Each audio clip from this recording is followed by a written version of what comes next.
Hello guys, तो कैसे हैं आप सब। आई होप बढ़िया होंगे एंड हेल्दी होंगे इस कोरोना पैंडेमिक में।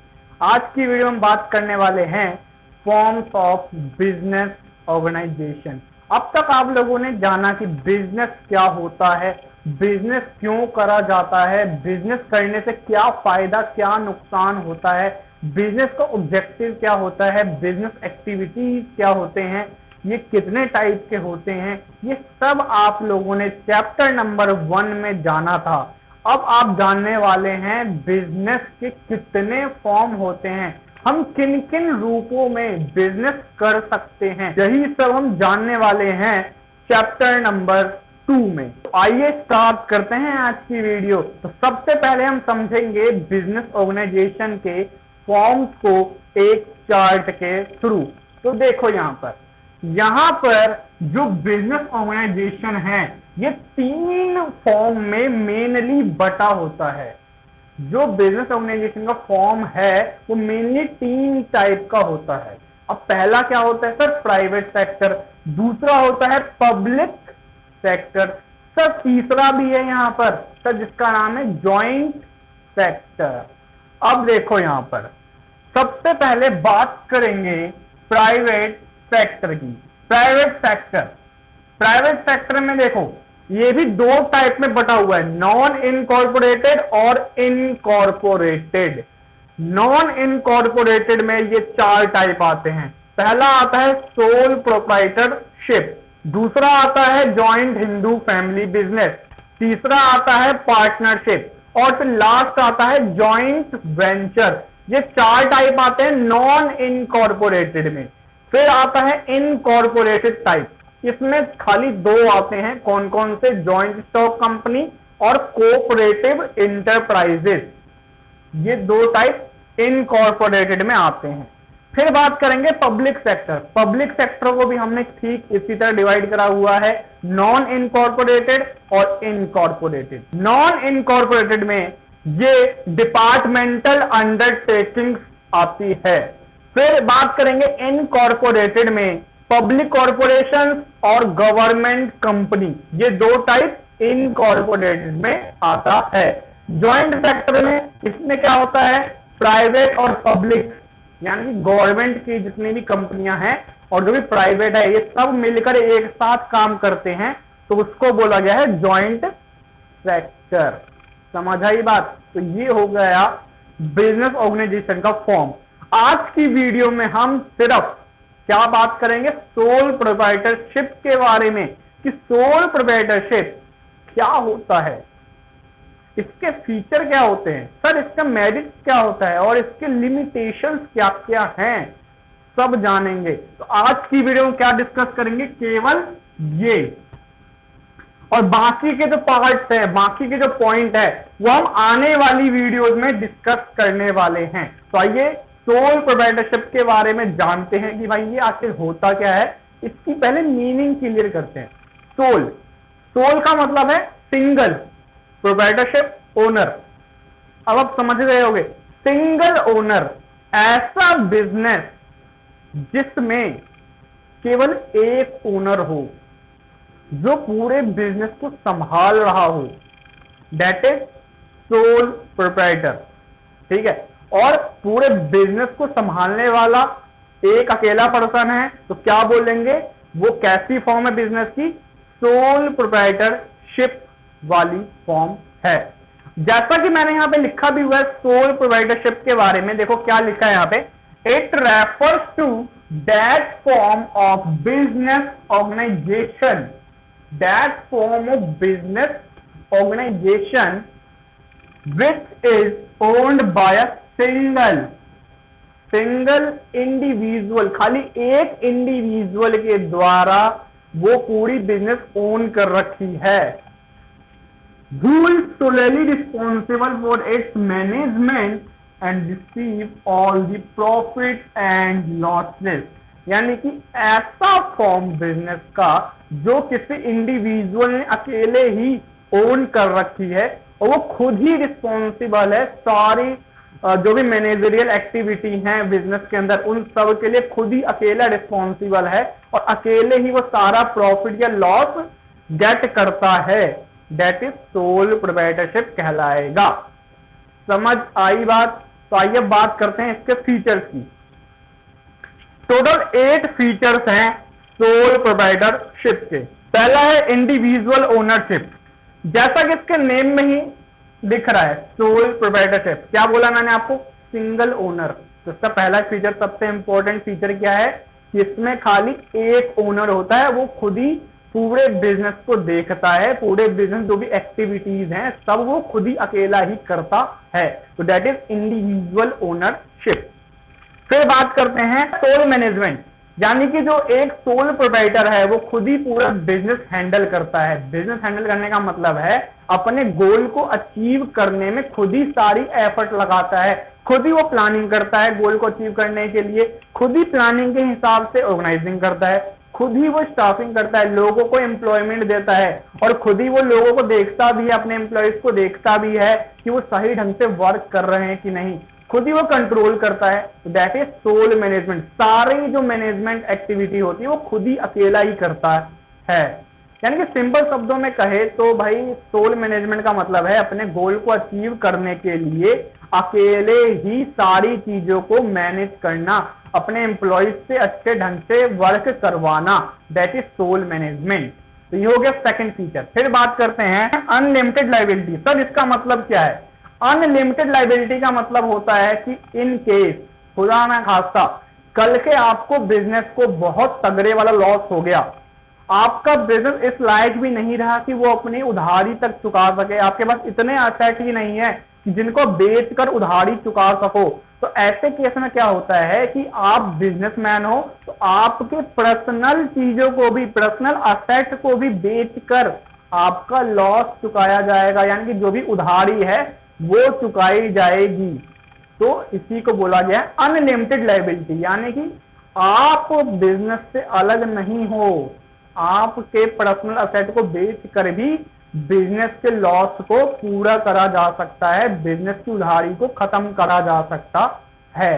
ठीक है। तो फिर बात आती है freedom in selection of business.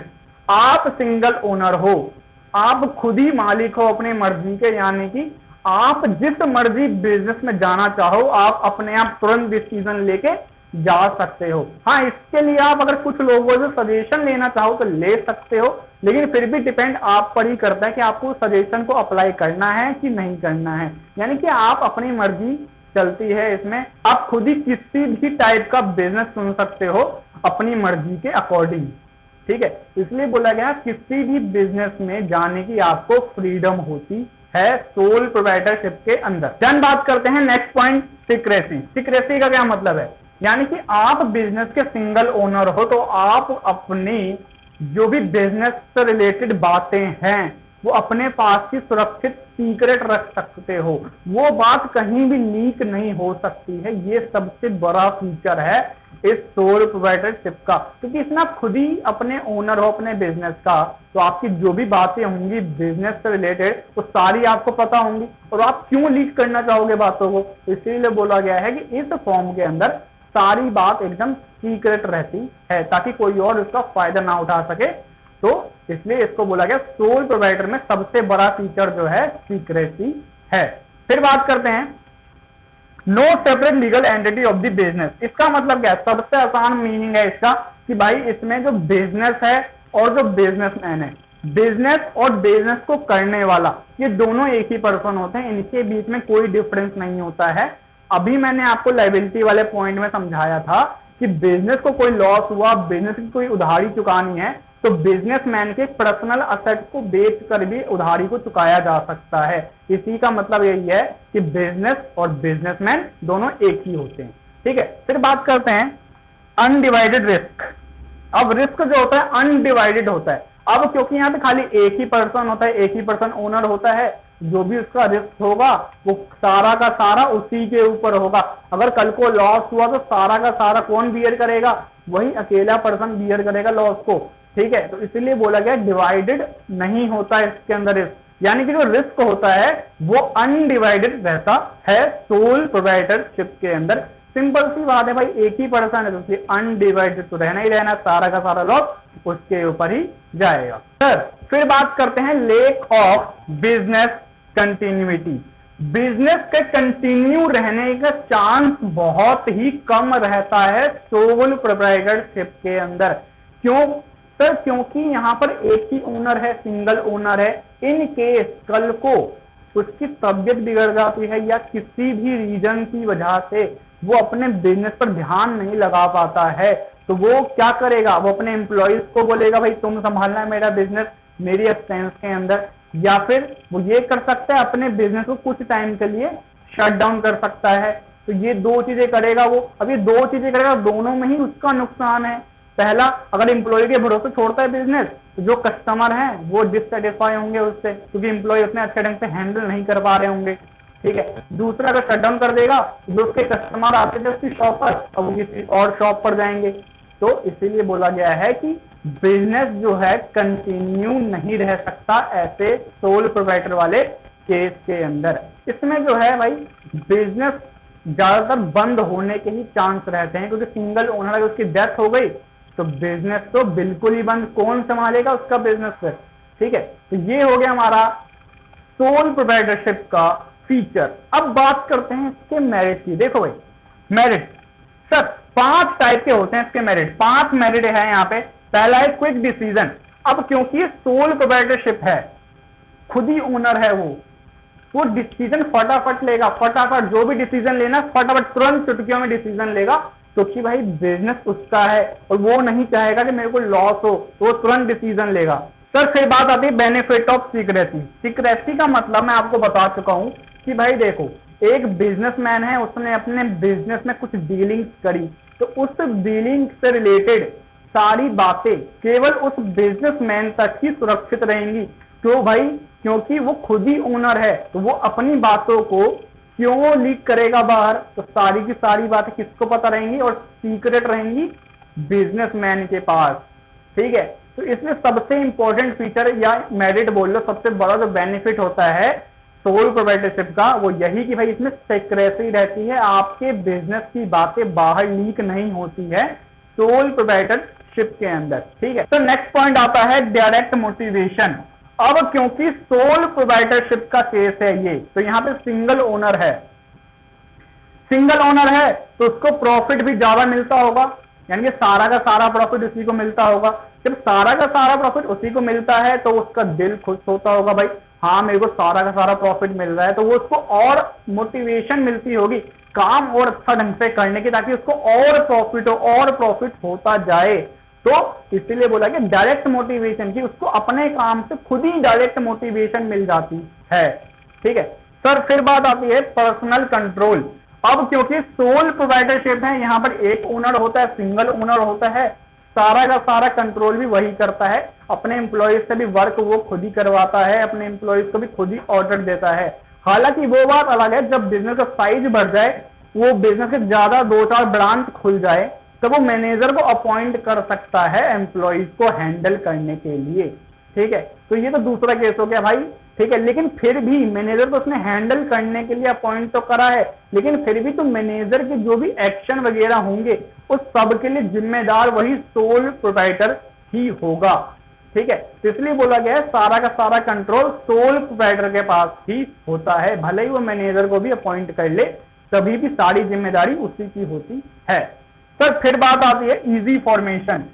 सबसे आसान फॉर्मेशन जो होता है सोल प्रोप्राइटरशिप का होता है, इसमें कोई आपको लीगल फॉर्मेलिटीज की जरूरत नहीं पड़ती है, आप कभी भी अपना बिजनेस ओपन कर सकते हो सोल प्रोप्राइटर के फॉर्म में। तो फिर बात करते हैं सोल प्रोप्राइटरशिप की लिमिटेशंस क्या क्या हैं। इसमें पहला पॉइंट आता है लिमिटेड सोर्स ऑफ कैपिटल। जो बिजनेस होता है सोल प्रोप्राइटरशिप का, उसमें क्या होता है कि भाई जो कैपिटल जो होता है उसकी सोर्स बहुत ही कम होती है सोल प्रोप्राइटरशिप वाले बिजनेस के अंदर, क्योंकि यहाँ पर एक ही पर्सन ओनर होता है, तो वो खुद ही क्या करेगा, सारा का सारा पैसा लगाएगा, या फिर दूसरा ऑप्शन है उसके बाद कहीं से लोन लेगा और पैसा लगाएगा। खाली 2 सोर्स है उसके बाद अपने बिजनेस में पैसा लगाने के लिए। इसलिए पहली लिमिटेशन क्या है, लिमिटेड सोर्स होता है उसके बाद कैपिटल के लिए। तो नेक्स्ट पॉइंट आता है अनस्टेबल एग्जिस्टेंस, यानी कि सोल प्रोप्राइटरशिप जो होता है वो कभी भी स्टेबल नहीं होता है, ये अनस्टेबल रहता है। इसमें कभी भी कुछ भी हो सकता है, कभी भी अचानक से बिजनेस बंद करने की नौबत भी आ सकती है। यानी कि अगर जो सिंगल इंडिविजुअल है, जो ओनर है, इंडिविजुअल ओनर है, अकेला ओनर है, वो उसकी अगर अचानक से डेथ हो जाए तो बिजनेस हमेशा के लिए बंद। इसीलिए बोला गया अनस्टेबल एग्जिस्टेंस। या कभी बीमार पड़ गया वो तो अपने एम्प्लॉय के भरोसे छोड़ के जाएगा शॉप को, या फिर बिजनेस को बंद कर देगा कुछ टाइम के लिए, तो उसमें नुकसान तो बिजनेस का ही हो रहा है ना, इसीलिए बोला गया अनस्टेबल है। हाँ, यहाँ पर अगर 2-4 बंदे होते हैं उसकी शॉप में ओनर के रूप में तो भाई बात कुछ और थी, एक बीमार पड़ा तो अगला वाला संभाल लेगा, लेकिन यहाँ पे खुद ही ओनर है तो उसको बिजनेस बंद करने की नौबत भी आ सकती है। इसीलिए सबसे बड़ी लिमिटेशन है अनस्टेबल एग्जिस्टेंस। तो फिर बात आती है अनलिमिटेड लाइबिलिटी, ये भी सबसे बड़ी लिमिटेशंस में से एक है अनलिमिटेड लाइबिलिटी, जिसका मतलब मैं आपको पहले ही बता चुका हूं तो आपको समझ आ गया होगा वहां से। नेक्स्ट पॉइंट आता है अनबैलेंस्ड मैनेजमेंट। जो ये बिजनेस होता है सोल प्रोप्राइटरशिप का, इसके अंदर क्या होता है, जो मैनेजमेंट होता है अनबैलेंस होता है। अनबैलेंस का मतलब है कि भाई वो जो बिजनेसमैन है वो खुद ही सारी एक्टिविटीज को कर रहा होता है, सेल भी खुद ही करता है, परचेज भी खुद ही करता है, एंट्री वगैरह भी खुद ही करता है, बिल भी खुद ही बनाता है। तो जब वो सारी एक्टिविटी खुद ही कर रहा है तो कहीं ना कहीं किसी ना किसी एक्टिविटी में गड़बड़ तो होगी होगी, तो उसका ध्यान हर जगह भटक रहा होगा, सेल पे ध्यान भटक रहा होगा, परचेज पे जा रहा होगा ध्यान, कभी बिल पे जा रहा होगा ध्यान, कभी किसी पे, कभी कुछ पे, कभी कोई सी एक्टिविटी पे। सारी एक्टिविटी वो करेगा तो भाई गड़बड़ होगी, गड़बड़ होगी तो इसी को बोला गया है अनबैलेंस मैनेजमेंट। मैनेजमेंट कभी सोल प्रोप्राइटरशिप के अंदर बैलेंस नहीं रहता है, क्योंकि यहाँ पे अकेला बंदा ही सब कुछ संभाल रहा होता है। ठीक है, तो ये हो गया इसकी लिमिटेशंस भी खत्म। आई होप आपको ये चैप्टर का पहला पॉइंट, पहला टॉपिक समझ आया होगा। अगर आपको वीडियो अच्छी लगी है तो भाई वीडियो को लाइक करो, शेयर करो, कमेंट करो, और हाँ सबसे इंपॉर्टेंट थिंग भाई चैनल को सब्सक्राइब करके ही जाना और बेल आइकॉन को जरूर दबाना, ताकि आपको फ्यूचर में आने वाली सभी वीडियोस की नोटिफिकेशन सबसे पहले देखने को मिल सके। तो मिलते हैं आपसे नेक्स्ट वीडियो में, तब तक देखते रहें अमित राय क्लासेस। धन्यवाद।